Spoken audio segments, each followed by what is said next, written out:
I've been binge watching gay themed movies on Netflix. And one series that I found is called Merli, M-E-R-L-I, with an accent over the I. Central character is played by a guy named Carlos Cuevas, who's a Spanish actor, about 28 years old, plays the role of Apollo Rubio, and they call him Paul, P-O-L. And in season 2, Paul becomes HIV positive. And I didn't expect that. And in fact, either did he. I mean, he was just totally unprepared. He went to a drugstore to get the test. And it was a rapid test. So this is modern era stuff. And ends up leaving after she gives him the results. And it's really traumatic to watch. And over the years, over 40 years, it hasn't changed. The scenes with the doc are kind of interesting because they're very real life. They explained it in one of the scenes, explained the whole modern concept of treatment as briefly and as beautifully as they possibly could, where the doc says that if you take your medicine, and you need to take it for life, and you stay with treatment, you will live a long time. And he also talks about how you won't spread HIV to other people sexually if you are on treatment and the treatment is working because of what we call undetectable viral load.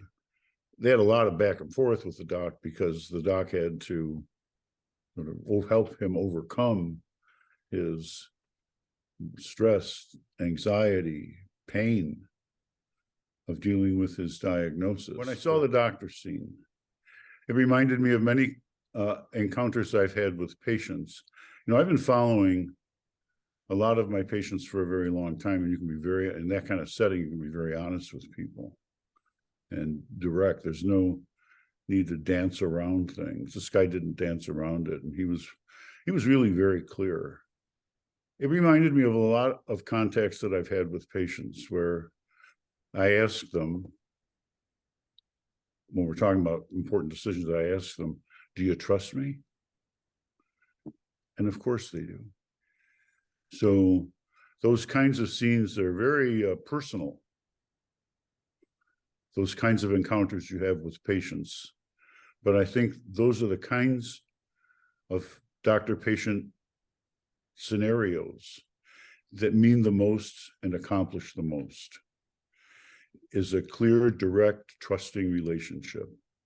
And boy, what they conveyed in this doctor-patient relationship to Doc and to Paul was just that.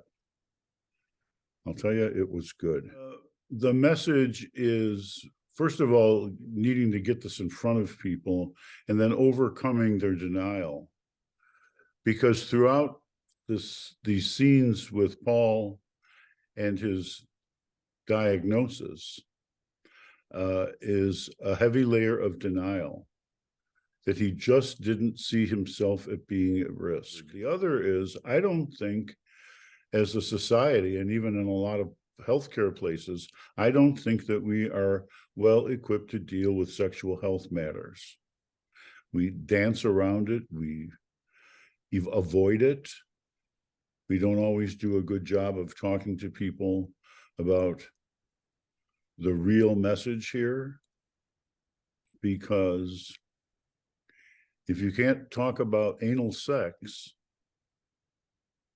with your patients, then you're missing the point here.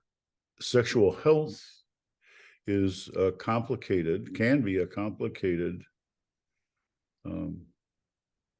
field